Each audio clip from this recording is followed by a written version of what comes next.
Hello everyone, welcome to my YouTube channel. आज के इस वीडियो में हम बताने वाले हैं जीके का एमसीक्यू क्वेश्चन। ये बहुत ही इम्पोर्टेंट क्वेश्चंस हैं। ये एसएससी, रेलवे और अदर एग्ज़ाम्स के लिए बहुत यूज़फुल है।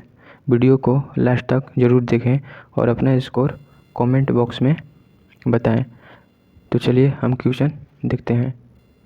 तो फर्स्ट हमारा क्वेश्चन दिया है, पानीपत का पहला युद्ध कब लड़ा गया था? तो इसका राइट आंसर है ऑप्शन नंबर सी, 1526 में। पानीपत का पहला युद्ध 1526 ईस्वी को लड़ा गया था। यह युद्ध बाबर और इब्राहिम लोदी के बीच हुआ था। इस युद्ध में बाबर की जीत हुई और भारत में मुगल साम्राज्य की स्थापना हुई। यह युद्ध हरियाणा के पानीपत में लड़ा गया था। नेक्स्ट क्वेश्चन दिया है, दक्षिण बिहार केंद्रीय विश्वविद्यालय कहाँ स्थित है? तो इसका राइट आंसर है ऑप्शन नंबर बी, गया।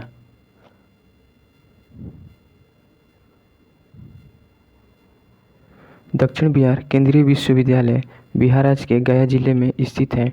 इसका स्थापना 2009 में हुई थी। यह एक केंद्रीय विश्वविद्यालय है जिसे भारत सरकार द्वारा स्थापित किया गया है।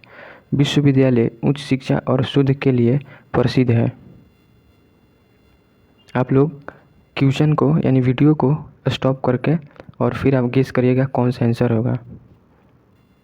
तो क्वेश्चन है, कामेट चोटी किस पर्वत श्रेणी में स्थित है? तो इसका राइट आंसर है ऑप्शन नंबर सी, जास्कर श्रेणी। कामेट चोटी जास्कर श्रेणी में स्थित है। ये उत्तराखंड के चमोली जिले में स्थित है। जास्कर श्रेणी का हिस्सा है। भारत की ऊंची पर्वत चोटियों में से एक माना जाता है कामेट को, और इसकी ऊंचाई लगभग 7756 मीटर है। नेक्स्ट क्वेश्चन है, बिहार का राजकीय पशु कौन है? तो इसका राइट आंसर है ऑप्शन नंबर सी, गौर यानी कि बैल। गौर दिया रहेगा तो गौर करेंगे और ऑप्शन के हिसाब से मतलब कि बैल या गौर में से कोई एक देगा। बिहार का राजकीय पशु गौर है। गौर को भारतीय बाइसन भी कहा जाता है। यह भारत के सबसे बड़े जंगली पशुओं में से एक है। इसकी शक्ति और विशाल शरीर के कारण इसे विशेष पहचान मिली है। नेक्स्ट क्वेश्चन दिया है, मांजुली सबसे बड़ा नदी द्वीप किस नदी में पाया जाता है? तो इसका राइट आंसर है ऑप्शन नंबर सी, ब्रह्मपुत्र। मांजुली सबसे बड़ा नदी द्वीप ब्रह्मपुत्र नदी में पाया जाता है। विश्व का सबसे बड़ा नदी द्वीप है। यह असम राज्य में ब्रह्मपुत्र नदी में स्थित है। माजुली अपनी प्राकृतिक सुंदरता और वैष्णव संस्कृति के लिए प्रसिद्ध है। इसे भारत का महत्वपूर्ण सांस्कृतिक और पर्यटन स्थल माना जाता है। नेक्स्ट क्वेश्चन दिया है, तीर्थ यात्रा कर को पुनः लागू करने वाला मुगल सम्राट कौन था? तो इसका राइट आंसर है option number C, Aurangzeb. Mughal सम्राट औरंगजेब ने तीर्थ यात्रा कर को पुनः लागू किया था। इससे पहले सम्राट अकबर ने धार्मिक सहिष्णुता की नीति अपनाते हुए कई करों को समाप्त किया था। औरंगजेब अपने कठोर धार्मिक नियमों के लिए जाना जाता है। उसने जजिया कर को भी दोबारा लागू किया। नेक्स्ट क्वेश्चन दिया है, 1973 में प्रोजेक्ट टाइगर किस राष्ट्रीय उद्यान में शुरू किया गया था? तो इसका राइट आंसर है option number A, Jim Corbett राष्ट्रीय उद्यान। भारत सरकार ने वर्ष 1973 में प्रोजेक्ट टाइगर की शुरुआत की थी। इसका उद्देश्य बाघों की संख्या और उनके प्राकृतिक आवास की रक्षा करना था। यह परियोजना सबसे पहले जिम कॉर्बेट राष्ट्रीय उद्यान यानी कि उत्तराखंड में शुरू की गई थी। प्रोजेक्ट टाइगर भारत की महत्वपूर्ण वन्य जीव संरक्षण योजनाओं में से एक है। नेक्स्ट क्वेश्चन दिया है, फ्लाई ऐश किससे उत्पन्न होती है? तो इसका राइट आंसर है ऑप्शन नंबर बी, कोयले के दहन से। फ्लाई ऐश एक सूक्ष्म राख होती है। यह ताप विद्युत संयंत्रों में कोयले के दहन से उत्पन्न होती है। बिजली उत्पादन के दौरान निकलने वाली गैसों के साथ यह महीन राख भी बाहर आती है। फ्लाई ऐश का उपयोग सीमेंट, ईंट और सड़क निर्माण में भी किया जाता है। नेक्स्ट क्वेश्चन दिया है, किताब उल हिंद पुस्तक के लेखक कौन थे? तो इसका राइट आंसर है ऑप्शन नंबर बी, अल बरूनी। अल बरूनी 11वीं शताब्दी के प्रसिद्ध विद्वान और यात्री थे। उन्होंने भारत के समाज, संस्कृति, धर्म और विज्ञान पर आधारित प्रसिद्ध पुस्तक किताब उल हिंद लिखी थी। यह पुस्तक भारतीय इतिहास के अध्ययन के लिए महत्वपूर्ण स्रोत मानी जाती है। अल बरूनी मोहम्मद गजनवी के साथ भारत आए थे। नेक्स्ट क्वेश्चन दिया है, किताब उल यामिनी तारीख यामिनी के लेखक कौन थे? तो इसका राइट आंसर है ऑप्शन नंबर बी, अल उत्बी।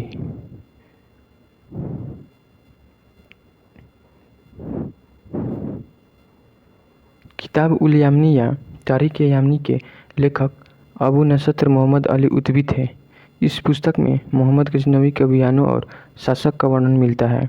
यह मध्यकालीन भारतीय इतिहास का महत्वपूर्ण स्रोत माना जाता है, जबकि फिरदौसी की सबसे प्रसिद्ध रचना शाहनामा है। ये बहुत ही क्वेश्चन बार बार पूछता है, फिरदौसी की प्रसिद्ध रचना शाहनामा है। नेक्स्ट क्वेश्चन दिया है, जालियांवाला बाग हत्याकांड की जांच के लिए किस समिति का गठन किया गया था? तो इसका राइट आंसर है option number B, Hunter committee. Jallianwala Bagh हत्याकांड 13 अप्रैल 1919 को हुआ था। जनरल डायर के आदेश पर निहत्थे भीड़ पर गोली चलवाई गई थी। इस घटना की जांच के लिए ब्रिटिश सरकार ने 1919 में हंटर कमेटी का गठन किया। हंटर कमेटी का आधिकारिक नाम डिसऑर्डर्स इंक्वायरी कमेटी था। समिति के अध्यक्ष लॉर्ड विलियम हंटर थे। इस समिति ने जनरल डायर की कार्रवाई की आलोचना की, लेकिन उसे कठोर दंड नहीं दिया गया। इस घटना के विरोध में रविंद्रनाथ टैगोर ने अपनी नाइटहुड की उपाधि लौटा दी थी। ये भी क्वेश्चन बार बार पूछता है एग्जाम में कि किस घटना के बाद रविंद्रनाथ टैगोर ने अपनी नाइटहुड की उपाधि लौटा दी थी? तो जालियांवाला बाग हत्याकांड। नेक्स्ट क्वेश्चन दिया है, अलाउद्दीन खिलजी का प्रसिद्ध दास सेनापति कौन था? तो इसका राइट आंसर हो जाएगा option number B, Malik Kafur. Alauddin Khilji के प्रसिद्ध दास सेनापति मलिक काफूर थे। मलिक काफूर को 1000 दिनारी भी कहा जाता था। वह मूल रूप से एक दास था, जिसे बाद में अलाउद्दीन खिलजी ने अपना प्रमुख सेनापति बनाया। उसने दक्षिण भारत में कई महत्वपूर्ण सैन्य अभियान चलाए। देवगिरी, वारंगल, होयसाल और मदुरै विजय में उसकी महत्वपूर्ण भूमिका रही है।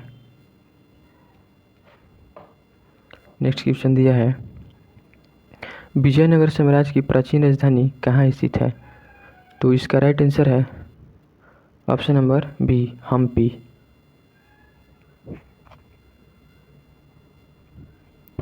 हम्पी विजयनगर साम्राज्य की प्राचीन राजधानी थी।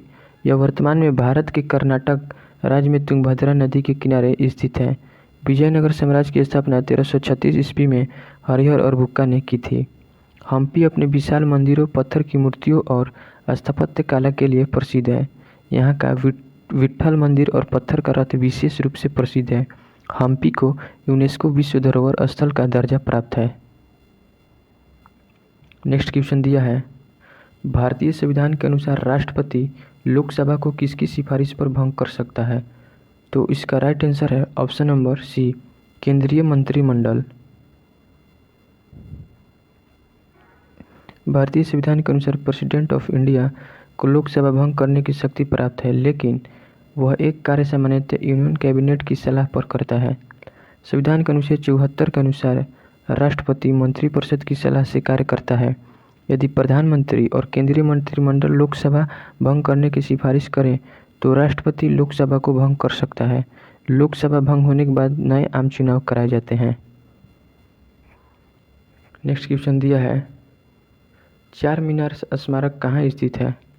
तो इसका राइट आंसर हो जाएगा ऑप्शन नंबर डी, हैदराबाद। चार मीनार का निर्माण 1591 ईस्वी में मोहम्मद क्वाली कुतुब शाह ने करवाया था। यह स्मारक हैदराबाद की पहचान माना जाता है। चार मीनार का नाम का अर्थ है चार मीनारें। यह कुतुबशाही स्थापत्य कला का उत्कृष्ट उदाहरण है। नेक्स्ट क्वेश्चन दिया है, कोसी बहुउद्देशीय परियोजना किस राज्य से संबंधित है? तो इसका राइट आंसर है option number C, Bihar.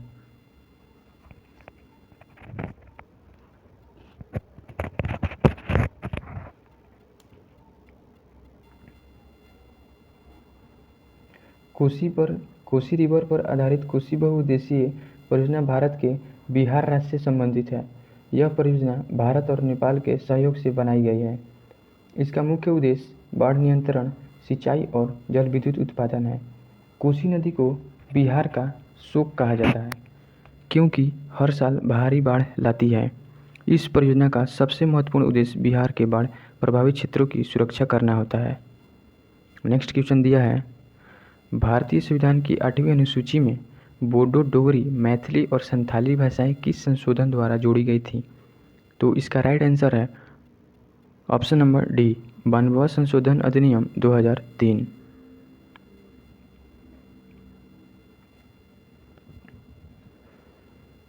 Constitution of India 8वीं अनुसूची में भाषाओं की सूची दी गई है।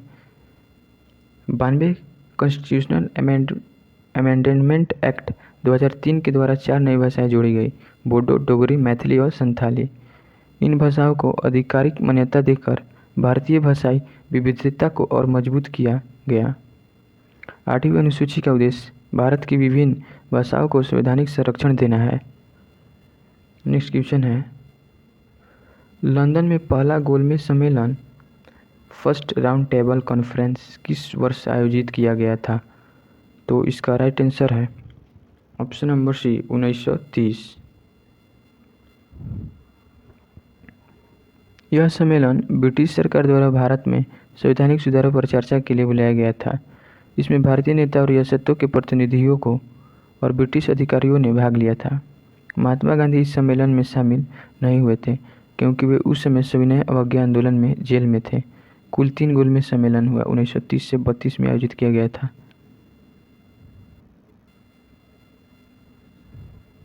नेक्स्ट क्वेश्चन है, भारत और श्रीलंका को किस जल मरुमध्य द्वारा विभाजित किया गया था? तो इसका राइट आंसर है ऑप्शन नंबर बी, पाक जल मरुमध्य। पाक स्ट्रेट एक संकीर्ण समुद्री मार्ग है जो भारत और श्रीलंका को अलग करता है।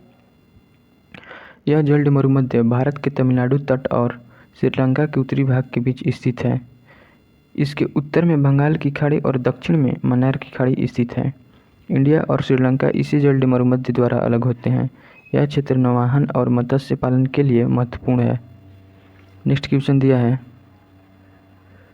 भारत की संविधान सभा ने जन गण मन को राष्ट्रगान के रूप में कब अपनाया था? तो इसका राइट आंसर है ऑप्शन नंबर सी, 24 जनवरी 1950। कॉन्स्टिट्यूएंट असेंबली ऑफ इंडिया ने 24 जनवरी 1950 को जन गण मन को भारत का राष्ट्रगान नेशनल एंथम के रूप में आधिकारिक रूप से स्वीकार किया। यह निर्णय संविधान लागू होने से ठीक 2 दिन पहले लिया गया था। जन गण मन के रचयिता रविंद्रनाथ टैगोर हैं। इससे पहली बार 1911 में गाया गया था। 26 जनवरी 1950 को भारत गणराज्य बनने के साथ यह औपचारिक रूप से लागू हुआ। नेक्स्ट क्वेश्चन है, बड़े पैमाने पर पहली बार सिक्के जारी करने का श्रेय किसे जाता है? तो इसका राइट आंसर है option number C, Kushan. Kushan empire को भारतीय इतिहास में बड़े पैमाने पर सिक्के जारी करने के लिए जाना जाता है।